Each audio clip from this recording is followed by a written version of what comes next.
Smart ఫోన్స్‌లో కామన్‌గా 4 types of డిస్‌ప్లేస్‌ని use చేస్తారు. ఒకటొచ్చి ఐపీఎస్ డిస్‌ప్లే, సెకండ్ వచ్చి AMOLED డిస్‌ప్లే, థర్డ్ వచ్చి సూపర్ AMOLED డిస్‌ప్లే, ఫోర్త్ వచ్చి OLED డిస్‌ప్లే. ఐపీఎస్ డిస్‌ప్లే బెటరా? AMOLED డిస్‌ప్లే బెటరా? AMOLED డిస్‌ప్లే బెటరా? OLED డిస్‌ప్లే బెటరా? మనం ఏ డిస్‌ప్లే తీసుకోవాలి? వీటి గురించి మనం ఈ వీడియోలో డిస్కస్ చేద్దాం. మీరు ఒకవేళ ఫస్ట్ టైం వీడియో చూస్తుంటే నా పేరు Ashok. Welcome to Telugu Tech consumer channel. IPS display, AMOLED display, OLED display వీటి గురించి తెలుసుకునే ముందు ఫస్ట్ డిస్‌ప్లే అనేది ఎలా వర్క్ అవుతుందో చూద్దాం. మరీ డెప్త్‌గా అకార్డింగ్ టు పైథాగరస్ థియరంలా కాకుండా ఒక కన్స్యూమర్ పాయింట్ ఆఫ్ వ్యూలో ఎంతవరకు అవసరమో అంతవరకు చూద్దాం. ఒక డిస్‌ప్లే తీసుకున్నామంటే పైన మనకి స్క్రీన్ ఉంటుంది, కింద మనకి లైట్ సోర్స్ ఉంటుంది, మధ్యలో మనకి ఆర్జీబీ లేయర్, టచ్ సెన్సార్ ఇలా కొన్ని లేయర్స్ అయితే ఉంటుంది. సో ఈ లైట్ అనేది ఆర్జీబీ లేయర్ ద్వారా ఫిల్టర్ అయ్యి మనకి స్క్రీన్ పైన ఇమేజ్గా ఫామ్ అవుతుంది. డిస్ప్లే అనేది ఇలా వర్క్ అవుతుంది. సో ఐపీఎస్ డిస్ప్లే యొక్క ఫుల్ ఫామ్ తీసుకున్నామంటే ఐపీఎస్ అంటే ఇన్ ప్లేన్ స్విచ్చింగ్, ఎల్సిడి అంటే లిక్విడ్ క్రిస్టల్ డిస్ప్లే. అదే AMOLED డిస్ప్లే యొక్క ఫుల్ ఫామ్ తీసుకుంటే యాక్టివ్ మ్యాట్రిక్స్ ఆర్గానిక్, ఎల్ఈడి అంటే light emitting diode. So IPS డిస్ప్లేకి AMOLED డిస్ప్లేకి ఉన్న మేజర్ డిఫరెన్స్ వచ్చి దాంట్లో యూజ్ చేసే లైటింగ్. ఐపీఎస్ డిస్ప్లే తీసుకున్నామంటే దాని వెనకాల ఒక యూనిఫామ్ సింగిల్ సోర్స్ లైటింగ్ని యూజ్ చేస్తారనమాట. సో స్క్రీన్ పైన మనకి ఇమేజ్ అనేది ఫామ్ అవ్వాలంటే ఐపీఎస్ డిస్ప్లేలో బ్యాక్ లైట్ అనేది కంప్లీట్గా ఆన్లోనే ఉంటుంది. ఐపీఎస్ డిస్ప్లేస్లో కలర్స్ అనేవి చూడడానికి నేచురల్గా ఉంటుంది అండ్ బ్లాక్ కలర్స్ అనేవి చూడడానికి అంత డార్క్ అయితే ఉండదు, ఎందుకంటే బ్యాక్ లైట్ అనేది ఆన్లోనే ఉంటుంది కాబట్టి. అదే మనం AMOLED డిస్ప్లే తీసుకున్నామంటే దీంట్లో చిన్న చిన్న ఎల్ఈడీస్ తీసుకొని కొన్ని ల్యాక్స్ ఆఫ్ ఎల్ఈడీస్ని స్క్రీన్ వెనకాల ప్లేస్ చేస్తారనమాట.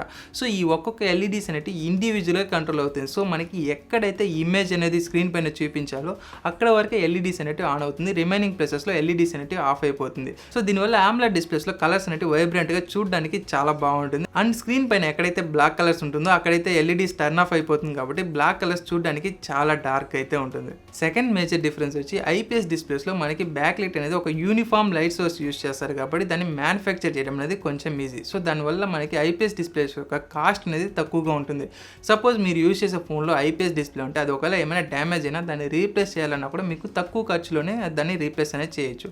అదే మనం AMOLED డిస్ప్లే తీసుకుంటే దీన్ని మ్యానుఫ్యాక్చర్ చేయడం అనేది కొంచెం కష్టం. సో దానివల్ల దీని ప్రైస్ అనేది కూడా కొంచెం ఎక్కువగా ఉంటుంది. సపోజ్ మీ ఫోన్లో AMOLED డిస్ప్లే ఉండి అది ఏమైనా క్రాక్ అయితే దాన్ని రీప్లేస్ చేయడానికి కూడా మీకు ఎక్కువ డబ్బులు అనేది ఖర్చు అవుతుంది.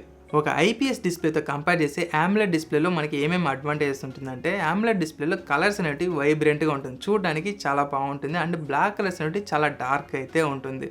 ఐపీఎస్ డిస్ప్లేతో కంపేర్ చేస్తే AMOLED డిస్ప్లే అనేది కొంచెం బ్రైట్నెస్ అనేది ఎక్కువగా ఉంటుంది అండ్ పవర్ కూడా తక్కువగా కన్జ్యూమ్ చేస్తుంది. And in display finger print సెన్సార్ని AMOLED డిస్ప్లేస్లో ఆల్రెడీ ఇంప్లిమెంట్ చేశారు, కానీ ఐపీఎస్ డిస్ప్లేలో దీన్ని ఇంప్లిమెంట్ చేయలేకపోయారు, ఎందుకంటే దీంట్లో బ్యాక్ లైట్ అనేది కంప్లీట్గా ఆన్లో ఉంటుంది కాబట్టి. ఈ రెండు డిస్ప్లేస్లో ఎలాంటి ప్రాబ్లమ్స్ ఉండదా అంటే ఖచ్చితంగా ఉంటుంది. ఐపీఎస్ డిస్ప్లేస్లో వచ్చేసరికి మనకి లైట్ బ్లీడింగ్ ఇష్యూస్ అనేవి ఉంటుంది. సో మీకు పోకో F1 ఫోన్ గుర్తుంటే మీకు అర్థమవుతుంది, ఆ ఫోన్స్లో ఎక్కువగా మనకి లైట్ బ్లీడింగ్ ఇష్యూస్ అయితే ఉంటుంది.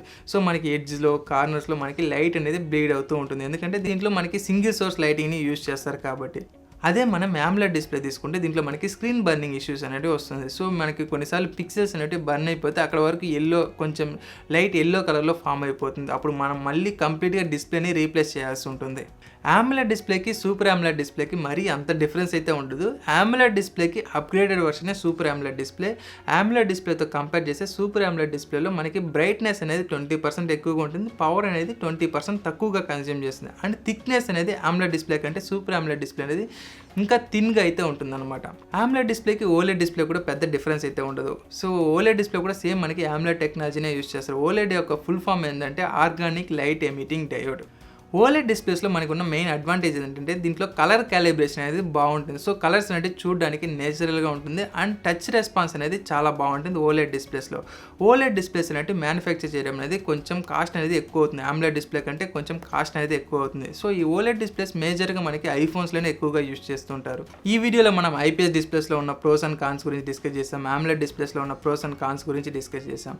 సో ఈ సోదంతా నాకెందుకు, నేను మార్కెట్లో వెళ్ళి ఒక ఫోన్ కొంటున్నా, ఏ డిస్ప్లే ఉన్న ఫోన్ తీసుకోవాలని అడిగితే, సపోజ్ మీరు ఫోన్లో ఎక్కువగా మీడియా కన్సప్షన్ చేస్తారు, ఎక్కువగా మూవీస్ చూస్తారు, ఎక్కువగా గేమ్స్ ఆడతారు, ఎక్కువగా మీ స్క్రీన్తో ఎక్కువగా ఇంటరాక్ట్ అవుతారు అనుకున్నప్పుడు మీరు AMOLED డిస్ప్లే ఉన్న ఫోన్ తీసుకుంటే మీకు ఒక బెటర్ ఆప్షన్గా ఉంటుంది. సో మీకు AMOLED డిస్ప్లే తీసుకున్నంత బడ్జెట్ లేదనుకుంటే మీరు ఐపీఎస్ డిస్ప్లే ఉన్న ఫోన్ తీసుకోండి. సో ఐపీఎస్ డిస్ప్లే కూడా మనకి కలర్స్ అనేవి చూడడానికి నేచురల్గానే ఉంటుంది. సో మనకి ఓవరాల్ ఎక్స్పీరియన్స్ అనేది AMOLED డిస్ప్లేలో కొంచెం బెటర్గా ఉంటుంది. అండ్ OLED డిస్ప్లే తీసుకున్నామంటే ఇది ఓన్లీ ఐఫోన్స్లో యూజ్ చేస్తున్నారు కాబట్టి మీరు ఐఫోన్స్ తీసుకుంటే అది ఆబ్వియస్గా OLED డిస్ప్లేతోనే వస్తుంది. వస్తుంది. సో దీని గురించి పెద్దగా చెప్పాల్సిన అవసరం అయితే లేదు. ఈ వీడియో నచ్చితే ఒక లైక్ చేయండి. ఇలాంటి వీడియోస్ చూడాలనుకుంటే కింద సబ్స్క్రైబ్ బటన్ ఉంటుంది, సబ్స్క్రైబ్ చేసుకొని పక్కన ఉన్న బెల్ బటన్ కూడా క్లిక్ చేయండి. మిమ్మల్ని మళ్ళీ నేను నెక్స్ట్ వీడియోలో కలుస్తాను. అప్పటి వరకు నా పేరు Ashok. Take care, see you, bye.